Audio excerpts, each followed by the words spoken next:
जैसे कि shorts video में मैं काफ़ी ट्रांजैक्शन बताया हूँ, इसी वीडियो में भी मैं जो है आपको ट्रांजैक्शन बताऊँगा कैसे ट्रांजैक्शन किए जाते हैं। तो वो ट्रांजैक्शन आपने ध्यान से और केयरफुली से सुनने हैं। वो कैसे किए जाते हैं ये सब प्रोसेस मैं आपको बताता हूँ। आपने क्या करना है, आपके अपने मोबाइल पे बाइनेंस होगा, उससे क्या करना है आपने ओपन कर लेना है। अगर आपने ट्रांजैक्शन बाइनेंस से ट्रस्ट वॉलेट करनी है तो फिर आपने क्या करना है, उसी को आपने बाइनेंस को ओपन करने के बाद आपने ओवरव्यू पे आना है। वॉलेट के सेक्शन पे आकर ओवरव्यू राइट कॉर्नर पे आपको दिखाई देगा, ठीक है, लेफ्ट कॉर्नर पे आपको दिखाई देगा, ठीक है। उसके बाद आप जैसे वो देखेंगे उसके बाद आपने ये थोड़ा ध्यान करना है आपका जो बैलेंस है स्पॉट में पड़ा है या फंडिंग में। ये ज़रूर होना चाहिए कि आपके पास बैलेंस जो है फंडिंग में होना चाहिए। ये ज़रूर बात ध्यान में होनी चाहिए कि बैलेंस फंडिंग में होना चाहिए, ठीक है। और ये एक ध्यान में होनी चाहिए फंडिंग टू स्पॉट, ये आप खुद ही देख सकते हैं, ये कर सकते हैं आप ट्रांसफ़र पे क्लिक करके आप ये खुद कर सकते हैं। उसके बाद आपने विथड्रॉ पे क्लिक करते हैं। अगर विथड्रॉ पे जब क्लिक करते हैं तब क्या होता है, तब ये होता है कि आपको काफ़ी कॉइन लिस्ट दिखाई देगी, काफ़ी क्रिप्टोस दिखाई देगी। आपने विथड्रॉ पे सेंड पे क्लिक करना है, नीचे एक ऑप्शन है उसी पे सेंड पे क्लिक करना है। तो फिर आपने वापस ट्रस्ट वॉलेट पे जाना है। ट्रस्ट वॉलेट पे जाने के बाद एक ध्यान होना चाहिए, जो अगर जिस यूएसडीटी में आपने टीदर में सेंड कर रहे हैं वो नेटवर्क देखें, नेटवर्क कौन सा है ये देखें ज़रूर, या इस बात का ज़रूर ख्याल करें कि नेटवर्क कौन सा है, ERC20 है, BEP20 का है या एथेरियम का है या बाइनेंस का है, कौन सा नेटवर्क है ये आपने ज़रूर चेक करना है। तो BEP20 का है, वो अगर आप BEP20 में सेंड करना चाहते हैं तो कॉपी आपने लिंक BEP20 वाले टीदर का करना है। तो उसके बाद आपने फिर वापस बाइनेंस की तरफ जाना है। बाइनेंस की तरफ जब आप आओगे आपने ऊपर एक सेक्शन में एड्रेस डालनी है। उसके बाद में आपने जो नीचे लिखा हुआ है नेटवर्क ज़रूर सिलेक्ट करें। आपने पहले कौन सा एड्रेस आपने कॉपी किया है आपने BEP20 का, तो आपने क्या करना है BEP20 बाइनेंस वाला BEP20 बाइनेंस BEP20 इसको आपने क्लिक कर लेना है, यानी आपको इसको सिलेक्ट कर लेना है। जैसे ही सिलेक्ट करेंगे आपने अमाउंट लिख लेना है। अगर आप जितना चाहते हैं, लाजमी नहीं है कि 5 USDT आप 2000 USD एनी अमाउंट आप लिख सकते हैं ट्रांसफ़र करने के लिए। आपको कुछ फ़ी मांगेगा, देखें 4.397 इसकी जो फ़ी नेटवर्क फ़ी नीचे दिखाई दे रही है 0.8 USDT। यहाँ क्या लिख रहा है, withdraw must be at least $10। ये आपको ज़रूर ख्याल होना चाहिए कि जो विथड्रॉ होना चाहिए वो $10 का करना चाहिए आपको। तो फिर आपका जो बैलेंस पहले पड़ा था स्पॉट वाला जो है आपने फंडिंग में भेज देना है। तो वो कैसे, देखिए जैसे मैं भेज रहा हूँ, please enter amount no higher than you available, ठीक है। आपने क्या कर लेना है, फॉर्म 2 आपने ट्रांसफ़र कर दिया, ठीक है। जैसे ही आपने ट्रांसफ़र कर दिया बैलेंस, तो आपने देखें मैंने 11 हो चुके हैं 11 USDT। तो फिर आपने क्या करना है, 11 USDT जो है ये फंडिंग में पड़े, तो फिर आपने क्या करना है सेंड विया पे सेम ही आपने सेम प्रोसेस करना है। सिर्फ मेरे पास जो है डॉलर्स थोड़े कम थे, सो इसी की वजह से मैं थोड़ा एरर हो गया, तो इसी की वजह से मैंने वापस से ये प्रोसेस करना पड़ा, सॉरी इसके लिए। लेकिन आपने ध्यान से समझना है कि कैसे ये करना है सारा प्रोसेस। तो देखिए BEP20 का ज़रूर ख्याल करें, आप BEP20 का नेटवर्क जो आप सिलेक्ट करते हैं उसका ख्याल ज़रूर करें। अगर ये एरर हो गया तो आपको अमाउंट आपके वॉलेट या आपके बैंक में नहीं पड़ सकता, कभी भी नहीं आ सकता। तो फिर आपने इसको सिलेक्ट करने के बाद आपने क्या करना है, विथड्रॉ पे क्लिक कर लेना है।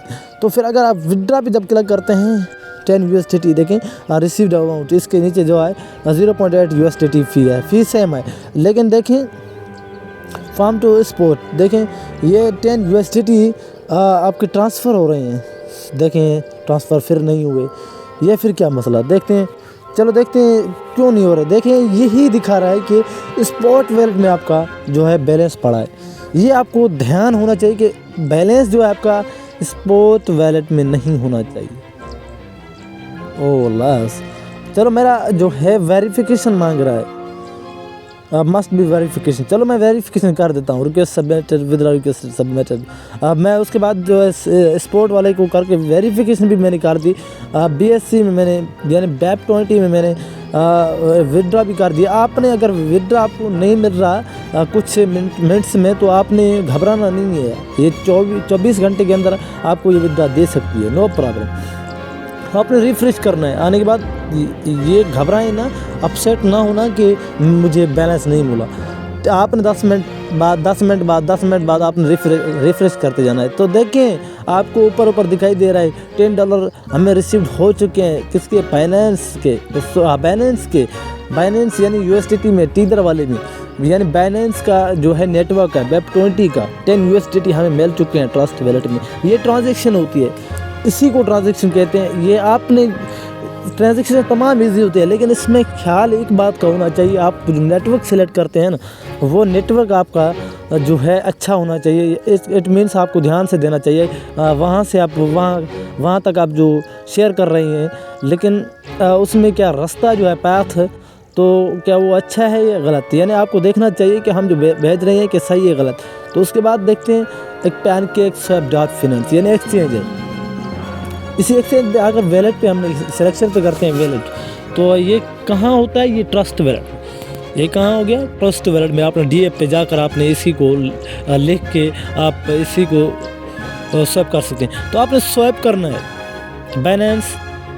बैलेंस लो, यानी स्वैप करने के लिए हमें क्या कह रहे हैं कि आपके पास बाइनेंस होना चाहिए, जो कि फ़ीस के लिए, जो कि आप फ़ीस आपको देनी पड़ेगी एक्सचेंज पे ज़ाहिर थोड़ी सी फ़ी देनी पड़ती है। तो आपने स्वैप करना है, तो फिर स्वैप करना है आप, हमारे पास बैलेंस भी नहीं, तो वी मस्ट नीड बैलेंस, हमें बैलेंस लाजमी चाहिए। तो फिर हमने बैलेंस लगा दिया, ठीक है। हमें 0.025 हमारे पास बैलेंस पड़ा है, देखते हैं। तो चलो हमने क्या करना है? स्वैप करना है। स्वैप कर रहे हैं हम CAKE को, जो कि एक कोइन है। तो आपने इसी को स्वैप करना है, देखते हैं हमारा बैलेंस कम पड़ता है या फिर पूरा हो जाता है, देखते हैं। आपने अगर यहाँ CAKE पे आपने अगर जो भी आप चाहें, लाजमी नहीं है CAKE, आप चेंज कर सकते हैं। जैसे मैंने चेंज किया, देखें USDT, हम USDT को क्लिक करें। ये ध्यान, यहाँ भी एक ध्यान होना चाहिए। तो आप BEP20 वाले पे आसानी से आप जो है स्वैप कर सकते हैं। तो फिर क्या है, हम क्या कर रहे हैं, अमाउंट ऊपर वाला जो मैक्स है यहाँ मैक्सिमम कर देते हैं। जो अमाउंट सारा पड़ा है हमारा, वही अमाउंट जो है हम कन्वर्ट करना चाहते हैं, यानी स्वैप करना चाहते हैं। Swap means convert. तो वही बैलेंस, जैसे USDT से रुपीज़, USDT से INR यानी इंडियन रुपीज़ एक्सचेंज होते हैं बैंक से, ऐसे ये भी ऐसा ही सिस्टम है। आपने एक्सचेंज करने होते हैं, यानी आपने स्वैप करने होते हैं। हमें कितने डॉलर मिल रहे हैं? देखें 6.75111 USDT यानी टीदर मिल रहे हैं। तो फिर हमने क्या करना है, इसी को स्वैप करना।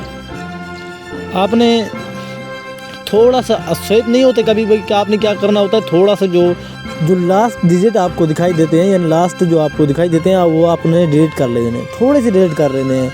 जैसे USDT में 902 दिखाई दे रहा है, ये आपने डिलीट करके आपने स्वैप कर लेने, स्वैप हो जाता है इजीली, कोई मसला नहीं होता इसमें।